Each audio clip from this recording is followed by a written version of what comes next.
Assalamualaikum warahmatullahi wabarakatuh.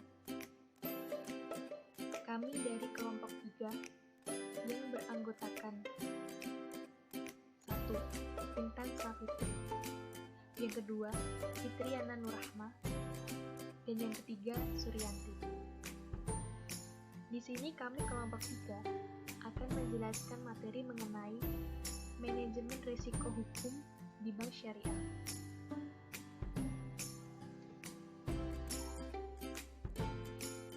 Peta konsep dari materi yang akan kami jelaskan ada 4. Yang pertama, pengertian manajemen risiko hukum. Yang kedua, indikator penting manajemen risiko hukum. Yang ketiga, proses dari manajemen risiko hukum. Dan yang keempat, penerapan manajemen risiko hukum sendiri. Untuk materi yang pertama, yaitu definisi manajemen risiko hukum. Bank syariah merupakan salah satu dari unit usaha bisnis. Oleh sebab itu, bank syariah juga berpotensi menghadapi yang namanya risiko manajemen bank. Bahkan, jika kita sadari, bank syariah menjadi bank yang cukup rentan untuk menghadapi berbagai risiko yang ada. Secara garis besar, risiko yang dialami oleh perbankan syariah hampir sama dengan risiko yang dihadapi oleh bank konvensional. Yang membedakan ialah, bank syariah dalam menghadapi risiko-risiko yang ada harus menjunjung tinggi prinsip-prinsip syariah. Manajemen risiko di bank konvensional memiliki karakter yang berbeda dengan di bank syariah. Hal tersebut diperkuat dengan adanya jenis-jenis risiko khas yang melekat di bank syariah. Dapat pula dikatakan bahwa perbedaan paling mendasar antara bank syariah dengan konvensional tidak terletak pada bagaimana cara mengukur, akan tetapi pada apa yang dinilai. Perbedaan tersebut akan jelas terlihat ketika proses dari manajemen risiko operasional dari perbankan syariah, di mana meliputi identifikasi risiko, kemudian penilaian risiko, dan adanya antisipasi risiko, serta monitoring risiko. Manajemen risiko bagi bank syariah sendiri ada banyak. Salah satunya ialah manajemen risiko hukum. Risiko hukum merupakan risiko yang terjadi akibat adanya tuntutan hukum atau kelemahan dari segi aspek yuridis.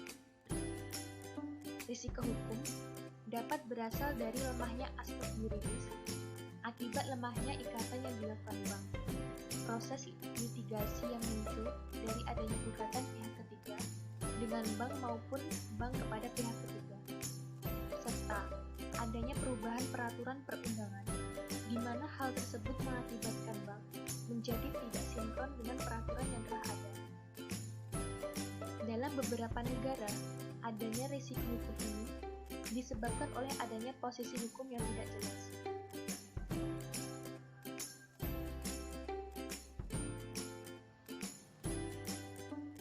Untuk materi yang kedua, yaitu indikator penting di manajemen risiko hukum. Untuk menilai adanya risiko hukum, terdapat parameter yang bisa digunakan, yaitu faktor litigasi, faktor kelemahan perikatan, serta faktor perubahan undang-undang. Ada 3. Yang pertama, faktor litigasi. Faktor ini bisa terjadi akibat adanya gugatan yang berasal dari pihak ketiga pada bank maupun adanya gugatan yang diajukan pada pihak ketiga dengan melewati pengadilan ataupun bisa juga di luar pengadilan.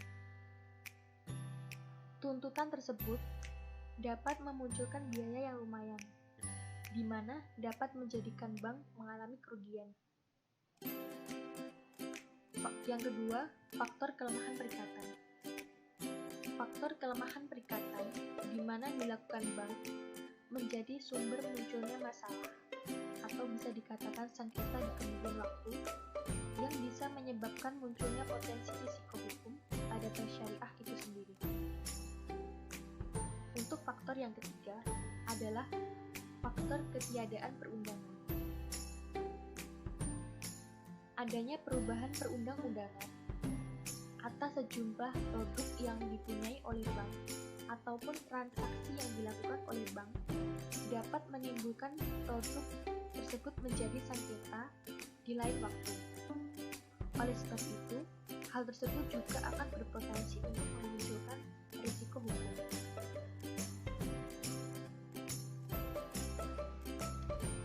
Untuk materi yang selanjutnya ialah proses manajemen risiko hukum. Munculnya risiko hukum dapat dipicu oleh lemahnya aspek yuridis yang disebabkan oleh kurang mendukungnya atau melemahnya peraturan perundang-undangan, adanya tuntutan hukum, adanya perubahan undang-undang, serta adanya peraturan ekstern yang berdampak negatif pada kemampuan operasional perbankan. Selain itu, juga disebabkan oleh lemahnya perikatan, misalnya syarat sah kontrak agunan tidak terpenuhi secara sempurna. Di dalam kegiatan pembiayaan bank, risiko hukum mempunyai hubungan erat dengan risiko kredit atau pembiayaan. Dampak yang mungkin terjadi sebagai akibat dari risiko hukum bagi bank syariah ialah pembiayaan bermasalah.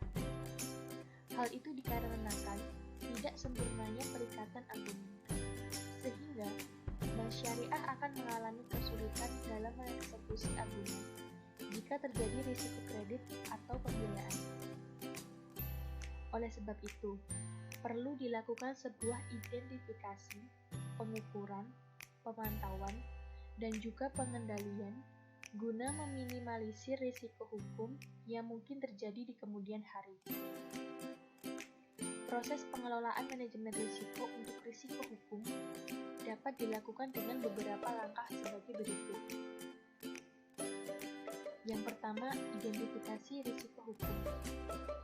Dalam melakukan identifikasi risiko hukum, bank wajib untuk melakukan identifikasi pada beberapa hal seperti mengidentifikasi seluruh aspek risiko hukum secara berkala, melaksanakan identifikasi risiko hukum pada semua produk dan juga aktivitas bisnis perbankan, serta melakukan proses identifikasi risiko hukum dengan cara menganalisis dan memastikan jika risiko yang mungkin muncul dari produk dan aktivitas baru sudah diproses dengan layak sebelum dijalankan dan dikenakan ke publik.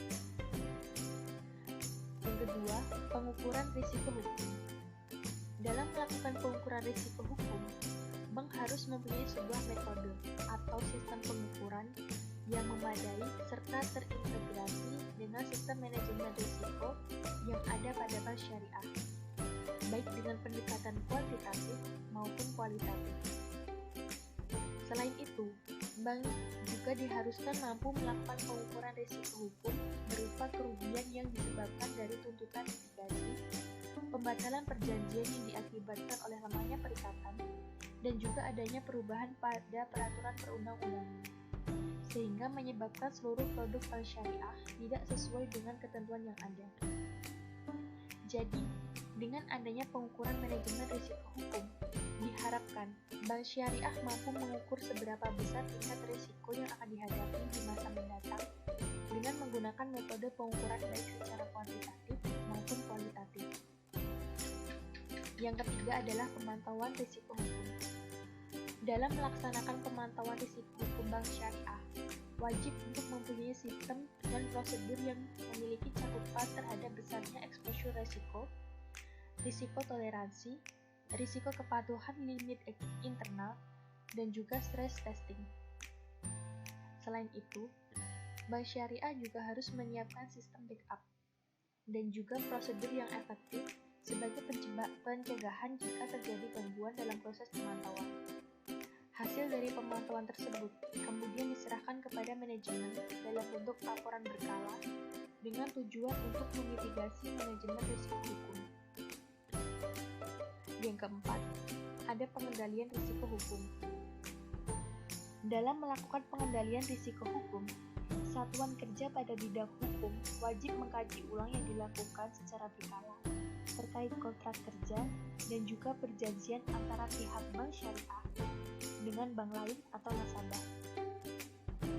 Cara yang ditempuh yakni dengan melakukan penilaian ulang terhadap efektivitas dari proses enforceability untuk mengetahui validitas hak pada kontak serta perjanjian tersebut. Dengan adanya penerbitan dokumen bank seperti garansi bank, perikatan kerjasama, perjanjian pembelian, dan lain sebagainya, harus didukung oleh dokumen hukum yang jelas dan efektif. Yang terakhir, sistem informasi manajemen risiko hukum. Dalam hal ini, bank diharuskan untuk mencatat serta menata usahakan di setiap kejadian, seperti proses litigasi yang berhubungan dengan risiko hukum, serta jumlah potensi kerugian sebagai akibat dari suatu administrasi data, di mana pencatatan serta penatausahaan data tersebut selanjutnya disusun dalam data statistik. Data yang telah disusun tersebut dapat digunakan untuk memprediksi adanya potensi kerugian yang ditimbulkan dari aktivitas bisnis bank pada periode tertentu.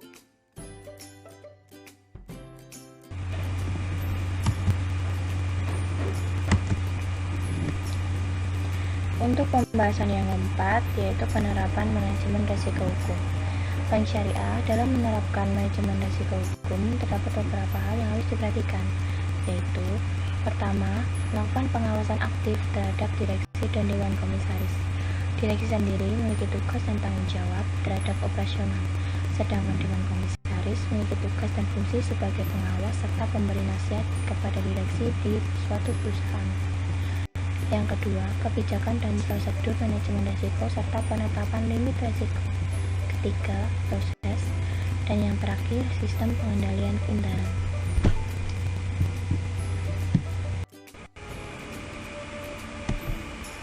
Pada manajemen risiko hukum, penerapan risiko hukum dilakukan secara individu oleh bank ataupun juga dilakukan secara konsolidasi dengan anak dari perusahaan yang bersangkutan.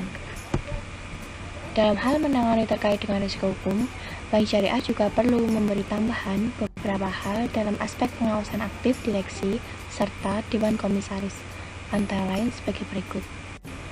Yang pertama, kewenangan serta tanggung jawab dewan komisaris, DPS, dan direksi. Semua pihak direksi berperan dan bertanggung jawab dalam menjalankan tugasnya masing-masing dan dengan satu tujuan yang sama, yaitu dapat terrealisasinya prinsip-prinsip syariah serta ketentuan perundang-undangan yang sudah diatur jelas dan sesuai syariah. Yang kedua, sumber daya insani. Pejabat maupun pegawai yang sudah terbukti melakukan hal menyimpang serta melakukan pelanggaran terhadap ketentuan eksternal ataupun internal yang sudah ditetapkan oleh Bank Syariah, maka akan mendapatkan sanksi hukum. Yang ketiga, organisasi manajemen risiko hukum. Peran Dewan DPS sangat berpengaruh penting dan mempunyai kewenangan dalam mengatur segala suatu aspek yang ada di dalam manajemen risiko hukum. Dalam pelaksanaan kebijakan manajemen risiko, masih banyak yang harus dievaluasi, baik itu di dalam perundang-undangan maupun yang lainnya, serta di dalam setiap pengawasan, baik itu yang dilakukan oleh Dewan Direksi, Komisaris, dan juga DPS, harus bertanggung jawab dalam setiap pelaksanaan kebijakan risiko hukum. Dan yang keempat, Satuan Kerja Manajemen Risiko atau SKMR harus memberikan masukan-masukan kepada Dewan Direksi dalam melakukan penyusunan kebijakan, kerangka manajemen risiko, dan juga strategi yang harus dijalankan.